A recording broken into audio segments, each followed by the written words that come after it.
'Cause all I want for Christmas is you.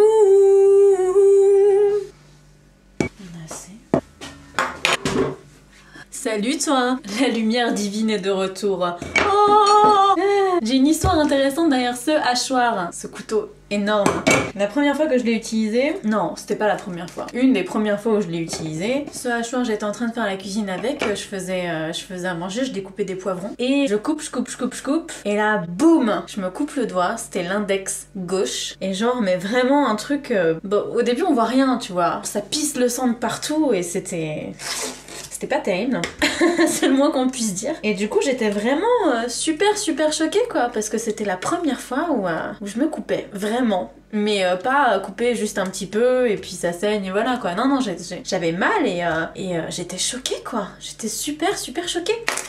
Du coup aujourd'hui ce qu'on va faire c'est que je vais t'expliquer comment on fait pour couper correctement quelque chose. On va faire de la choucroute aujourd'hui. On va prendre un chou entier qu'on va découper très finement avec un hachoir. Ça peut très bien se faire avec un mixeur mais je vais te montrer comment on découpe un truc. Donc si je ne te montre pas comment on découpe et que je mets juste dans le mixeur, ça n'a plus aucun intérêt. Et comme ça, bah il t'arrivera pas la même chose qu'à moi quand je me suis coupée avec ce même hachoir que j'utilise toujours aujourd'hui. Je ne suis pas traumatisée, tout va bien. Regarde, on commence par couper le chou en deux.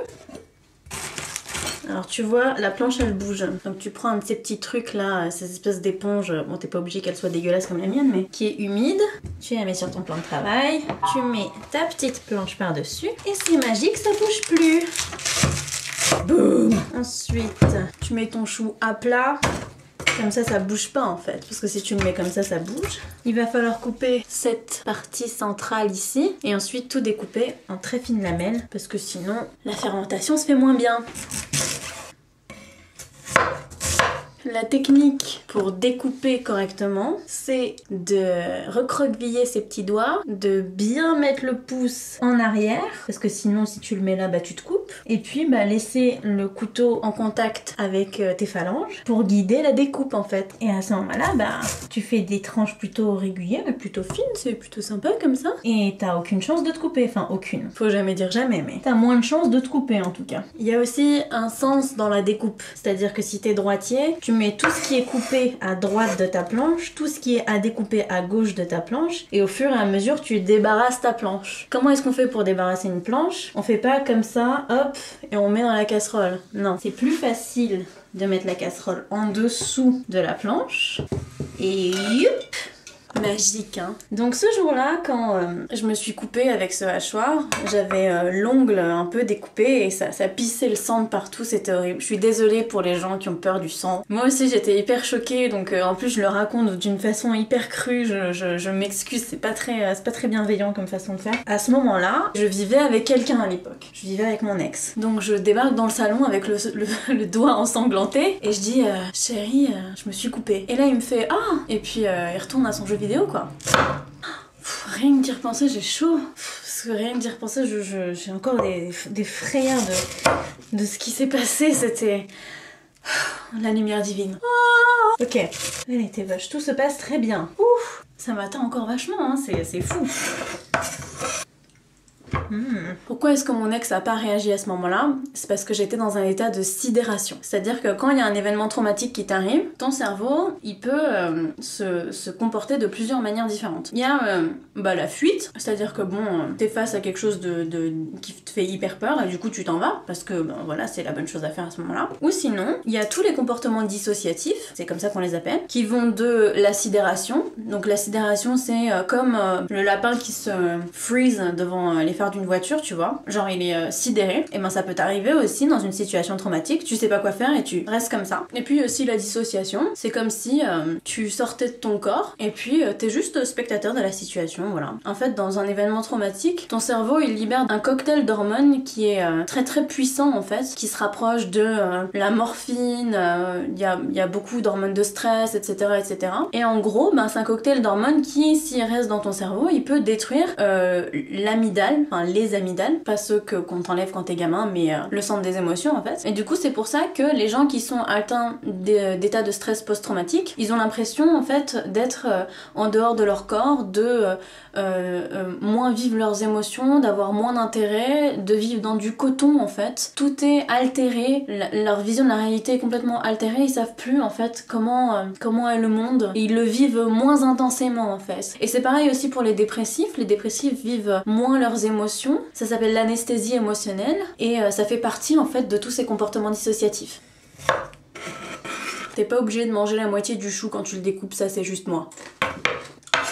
Comme j'étais en plein comportement dissociatif, j'étais vraiment complètement sidérée par le fait de m'être coupée en fait, et ben j'ai pas exprimé mes émotions à ce moment-là, parce que c'est le symptôme de la sidération. On n'exprime plus ses émotions. Elles sont lentement en train de se faire détruire par les hormones de stress que le cerveau est en train de produire face à la situation traumatique. Et du coup, bah, mon ex m'a pas pris au sérieux en fait. Et c'est drôle parce que ce comportement d'anesthésie émotionnelle, normalement c'est une réponse à un événement traumatique, et moi c'était un comportement appris en fait à l'époque aussi. Pas dans cette situation là, mais je sais que mon père qui a vécu la guerre, il est en ESPT, il a un état de stress post-traumatique. Oh la lumière divine. Oh, tu vois quand ça devient un petit peu dangereux et que c'est plus du tout stable, et ben tu peux poser le bout de chou dans un autre sens pour que ça bouge plus, et du coup découper dans l'autre sens, et comme ça c'est complètement safe. Pourquoi est-ce que je te parle de ce comportement appris? C'est parce que il y a une différence en fait entre la douleur, qui est l'information que tes nerfs envoient à ton cerveau le processe, et ton cerveau traite cette information, les nerfs envoient cette information au cerveau pour lui dire il y a quelque chose qui ne va pas, du coup il faut réagir, et la souffrance, qui est le comportement acquis tout autour de cette douleur. Au bout d'un moment, quand il a vu tout le sang qui s'écoulait de mon doigt et le fait que je sois vraiment très très pâle, mon ex a fini par me prendre au sérieux et m'a emmenée à la pharmacie. J'arrêtais pas de répéter « je me suis coupée, ça m'arrive jamais, je me suis coupée » et puis j'avais les larmes qui coulaient sans aucune expression faciale, aucune émotion, j'étais sidérée quoi. Franchement, j'avais l'impression d'avoir très très mal. Et je regardais pas ce qui se passait sur mon doigt parce que je pensais que j'allais m'évanouir si jamais je le voyais. On va à la pharmacie, le pharmacien enlève tout le sopalin que j'avais mis autour de mon doigt et me dit on va regarder pour voir si il y a besoin de points de suture, s'il y a besoin d'aller aux urgences ou pas. Et il voit ma coupure et il y avait presque rien. Et quand je me souviens de la blessure aujourd'hui, je me dis qu'il y avait vraiment presque rien. C'était rien du tout en fait. Mais j'étais tellement choquée que ça avait transformé cette douleur en quelque chose d'insurmontable. Le comportement que j'ai eu autour de la douleur a aggravé cette douleur.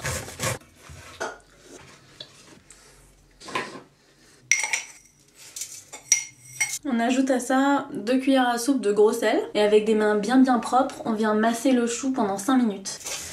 5 minutes plus ou moins, hein. Il faut masser le chou jusqu'à ce qu'il baisse de volume de moitié en fait. À ce moment-là, quand je me suis coupée, cette fois-ci, il s'est rien passé du tout, hein. Enfin je veux dire, le pharmacien il a dit que c'était rien du tout, il m'a mis un petit sparadrap, il m'a dit de rentrer chez moi, et pourtant je suis restée choquée bien toute l'après-midi, hein. J'étais vraiment dans un état de sidération qui était très très profond quoi. Moi, me couper, ça faisait tellement d'années que je cuisinais.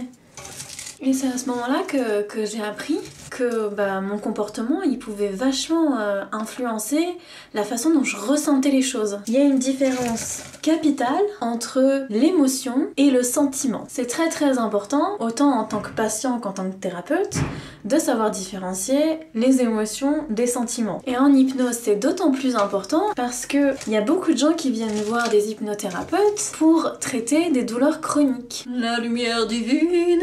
Oh.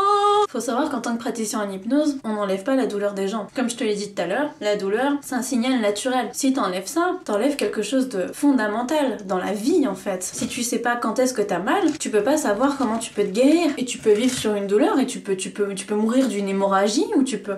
Enfin, ça peut devenir très très grave quoi. Donc en hypnose, on n'enlève pas la douleur. Mais par contre, on apprend aux patients à gérer la souffrance qu'il y a autour de la douleur. À ne plus juger la douleur. Pour les sportifs, quand ils sont blessés, leur faire comprendre que oui, bien sûr, il y aura tout ce comportement autour de la blessure, autour de la douleur, qui est un comportement restrictif, c'est-à-dire que ils pourront plus faire certaines choses, mais que ça va revenir et qu'ils peuvent aussi profiter de ce moment pour s'occuper d'eux et pour être bienveillants avec eux. Il y a un gros morceau là.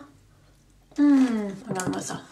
Hop, ça a diminué, ça a changé de couleur. C'est un peu transparent maintenant. Et maintenant on va laisser le sel agir 1 heure pour qu'il cuise. Et après on le mettra en bocal. Donc on laisse ça tranquille à température ambiante pendant 1 heure. Et puis pendant ce temps-là, tu vas me ranger ce bordel parce que c'est dégueulasse, hein. Maintenant on va stériliser les pots. J'ai mis de l'eau à bouillir. Et du coup on met juste les pots dans l'eau bouillante et ça les stérilise quoi. En essayant de ne surtout pas en foutre partout. Car l'eau bouillante est bouillante. Attention c'est chaud. Poup.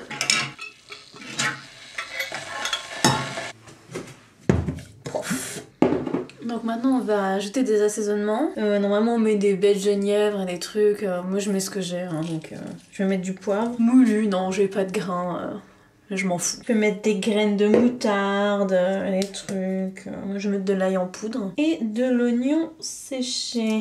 Tellement séché que... je vais même pas sortir du pot quoi. Voilà. On mélange. À ce stade normalement, regarde. Le chou a dû rendre de l'eau. Bon, il y a de l'eau au fond quoi. Et maintenant, il n'y a plus qu'à mettre en pot en fait, hein.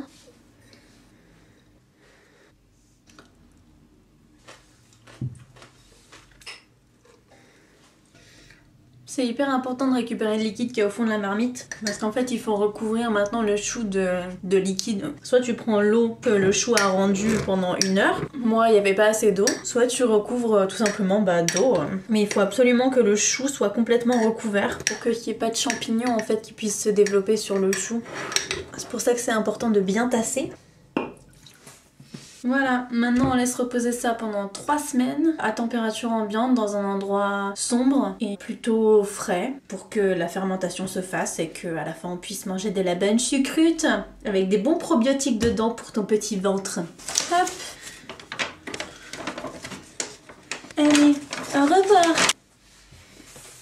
Tes sentiments, ils peuvent influer grandement sur tes émotions. Plus tu nourris ton angoisse autour d'une phobie, et plus ta phobie elle sera grande. Et plus tu nourris ta souffrance autour de ta douleur physique, et plus ta douleur physique sera grande. Donc plus tu te focalises sur tous les éléments négatifs qu'il y a autour d'une blessure ou d'une douleur chronique, et plus tu as de chances que cette douleur chronique soit ressentie comme beaucoup plus forte. Et c'est pour ça que c'est aussi efficace l'hypnose sur les douleurs chroniques. C'est parce que on enlève tout ce poids du jugement autour de la souffrance. Plutôt que de dire à quelqu'un on va vous enlever cette douleur, on dit cette douleur elle sera toujours présente, mais il y aura plus de souffrance derrière. Et c'est ça en fait qui va changer dans votre vie, c'est que on va vous apprendre à accepter la douleur. Et ça c'est super important. En fait le plus important à savoir c'est pas que on puisse agir sur les douleurs physiques, c'est surtout que il est possible de les accepter. Et même transformer ces douleurs en quelque chose de moteur et en quelque chose de positif dans sa vie. Et ça s'appelle la résilience. Et la résilience, c'est hyper important. Voilà, j'espère que cette vidéo t'a plu et qu'elle t'a aidé à comprendre les mécanismes des émotions et des sentiments. Si tu as une question, ose la poser en commentaire et j'y répondrai au mieux. Toutes les sources de cette vidéo sont en lien dans la description. Et surtout, souviens-toi bien que tu es un sanglier, tu es un sanglier. Allez, bisous.